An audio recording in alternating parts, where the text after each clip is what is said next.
umat yang dimuliakan Allah Subhanahu wa Ta'ala. Berkenaan dengan bulan Ramadan, Allah Subhanahu wa Ta'ala berfirman dalam surat Al-Baqarah ayat 185.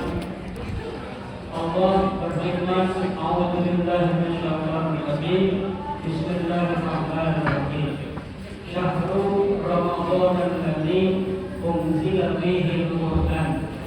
Hudan lin-nas wa bayyinatin minal huda wal furqan. Faman syahida minkum ash-shahra falyasum. Wa man kana maridan aw 'ala safarin 'iddatun min ayyamin ukhra. Yuridullahu bikumul yusra wa la yuridu bikumul usra.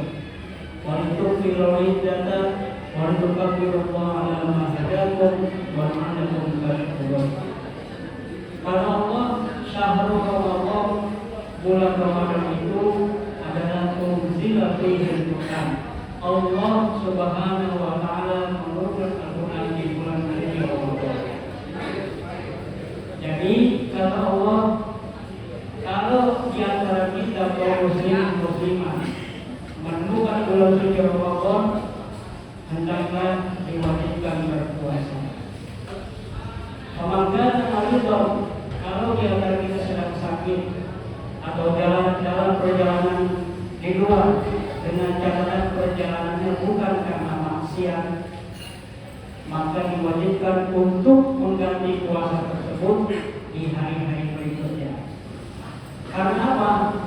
Yuridullahu bikumul yusra, Allah menghendaki kita ini dibikin mudah, baik dalam segi ibadah puasa maupun dalam segi ibadah sholat. Allah tidak membenarkan umat Nabi Muhammad dalam mengerjakan ibadah sholat, baik sholat fardu maupun ibadah puasa. Karena tujuannya apa? Agar kita pandai bersyukur kepada Allah yang telah menciptakan, yang telah mengadakan kita di alam dunia. Kita tahu Pak, sekarang perbedaan antara nuzulul Quran dengan malam Lailatul Qadar itu tidak sama. Malam Lailatul Qadar itu dalam Al-Quran surat Al-Baqarah dikatakan khairun min alfi syahr. Nah, sekarang kita bedah dua kalimat tersebut. Apa sih perbedaan Lailatul Qadar sama nuzulul Quran?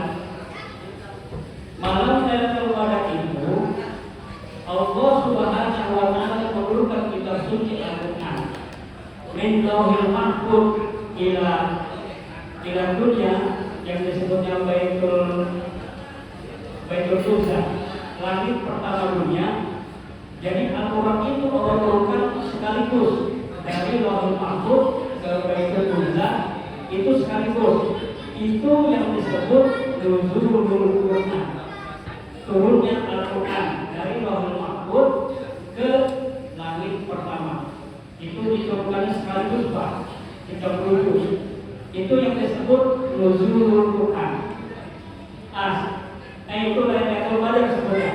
Kalau nuzulul Quran itu peristiwanya dari langit pertama Allah bawa melalui malaikat Jibril kepada Nabi secara berangsur-angsur, itu disebut nuzulul Quran. Turunnya Al-Quran dari malaikat Jibril kepada Nabi Muhammad SAW dari langit pertama secara berangsur-angsur. Tujuannya agar Nabi membacakan ayat tersebut kepada umat kita semua. Itu tujuannya. Dan yang kedua, Al-Quran itu jauh diturunkan pada tahun 610 Masehi, sebelum tahun Hijriah dibuat oleh Khalifah kedua Sayyidina Umar bin Khattab. Di tahun itu kenapa? Karena pada saat itu Nabi Uzra menyendiri berada di Jabal Nur. Ada sebuah gua namanya gua Hiro. Disitulah Nabi Uzra menjauhkan diri dari masyarakat jahiliyah untuk persiapan menerima wahyu pertama. Pada saat itu usia Rasulullah 40 tahun Pak. Jadi usia 40 tahun itu memang merupakan awal untuk mendekatkan diri kepada Allah Subhanahu wa taala. Makanya kalau ada orang kita ini umat yang sekarang di Jawa Barat ini, kalau sudah usianya 40, 50 tahun masih berkaya-kaya yang muda, sangat disayangkan.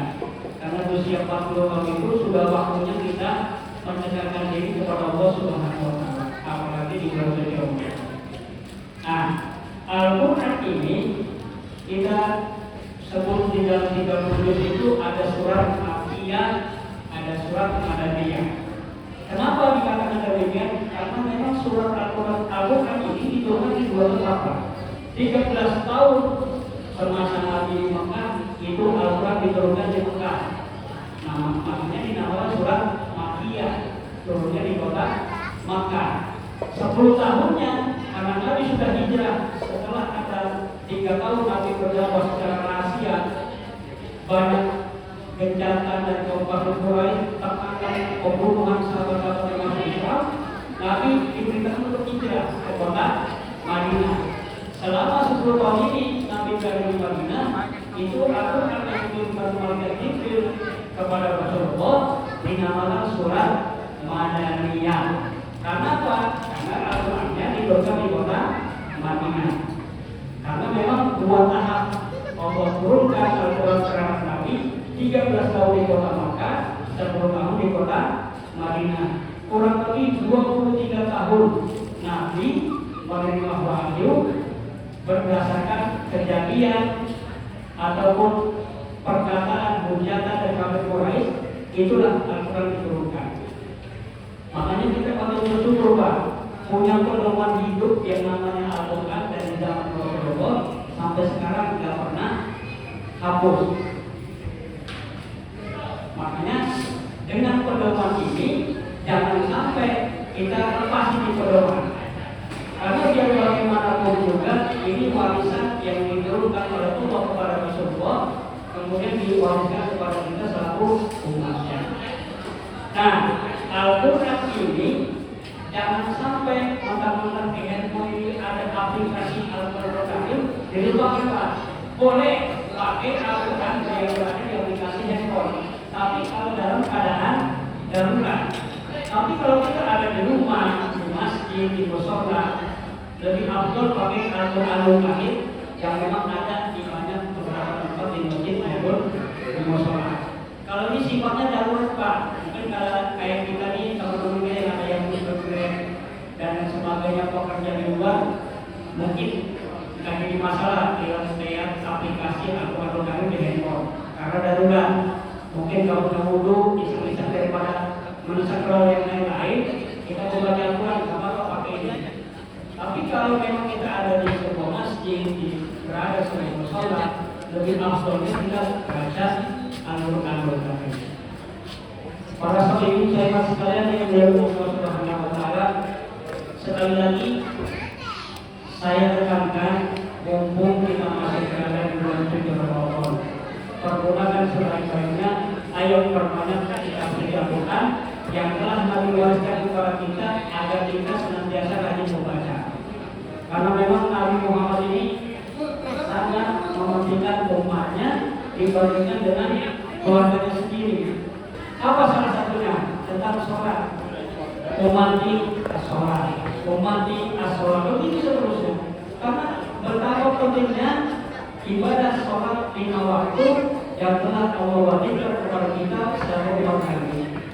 Kalau kita rajin sedekah, kita rajin yang bulan umroh ke Makkah dan Madinah, rajin berbakti sama ahli ulama, kita jumpakan para wali kita favorit. Tapi kalau kita nggak sholat, percuma, Pak. Kalau sholat ditinggalkan, rajin kegiatan kemana-mana dari timur, barat, utara, selatan, sedekahnya rajin getol, terus ibadah yang lainnya dikerjakan, tapi yang fardu malah ditinggalkan. Ini salah kapan, saudara? Contoh yang real, ini bukan anak-anak, kita bicara orang dewasa. Kadang-kadang waktu masuk Ramadan, kita mau sholat tarawih, tapi isanya nggak dikerjain. Sekarang tarawih itu hukumnya apa, Pak? Sunnah atau wajib? Sunnah, dikerjakan sendiri bebas, isya ini yang wajib. Di itu dikatakan al-wajibu ma yusabu fa'ilun wa yu'aqabu tarikun. Wajib itu berdosa ditinggalkan, berpahala jika dikerjakan. Kalau sunnah ma yusabu fa'ilun wala yu'aqabu tarikun. Sunnah itu definisinya diberi ganjaran jika dikerjakan, tidak berdosa jika tidak dikerjakan. Tapi kalau wajib dosa ditinggalin, dikerjakan berpahala. Makanya baik ibadah puasa Ramadan maupun ibadah sholat lima waktu ini sama-sama wajib. Kalau sholat ketinggalan kita wajib potong. Puasa karena memang kita sedang butuh sakit atau sedang berpergian, nggak puasa nanti di luar Ramadan harus kita bayar itu kita makan. Tapi ingat, jangan sampai kita melanggar. Kalau lagi pengantin baru ya, pengantin baru ini kan yang kita lupa. Kalau Ramadan disingkat terdekat terjadi bersetubuh, itu 2 bulan berturut-turut harus mengganti puasa Ramadan. Kalau dalam seminggu batal, ulang lagi yang pertama. Makanya selama Ramadan kalau siap jangan dekat istri atau jangan dekat suami, takutnya jadi lupa. Makanya jauh-jauhan dikit ya, lebih baik bapak juga cinta untuk sholat. Karena kalau terjadi hal seperti demikian, wajib selama 2 bulan berturut-turut tanpa mengkoyok puasa Ramadan. Kalau cuma timbang sakit, cuma timbang kepergian, 3 hari bapak harus bayar puasanya. Tapi kalau hubungan badan antara suami istri, itu wajib berturut-turut 2 bulan namanya membayar pokok puasa. Bagaimana yang bukan bersuami, yang bukan beristri, zina dan sebagainya. Wallahu a'lam bishawab. Itu Allah Subhanahu wa taala yang memutuskan. Makanya dari sekarang, ayo monggo kita masih dikasih kesempatan oleh Allah, diberikan panjang umur, dikasih kesehatan badan jasmani dan rohaninya, kita betulkan sebaik-baiknya puasa 12 hari lagi kalau sampai 30 hari. Jadi kita manfaatkan rajin baca bacaan Quran, rajin ibadah lainnya, agar kita di akhir hidupnya mendapatkan husnul khatimah. Amin ya rabbal alamin. Itu saja yang perlu kami sampaikan. Mudah-mudahan puasa kita dari yang pertama sampai sekarang ini diterima oleh Allah Subhanahu wa taala. Baik ibadah sunnah tarawihnya maupun ibadah lainnya, semuanya mudah-mudahan diberi gambaran Allah Subhanahu wa taala yang akan dilaksanakan. Amin ya rabbal alamin. Billahi taufiq wal hidayah. Wassalamualaikum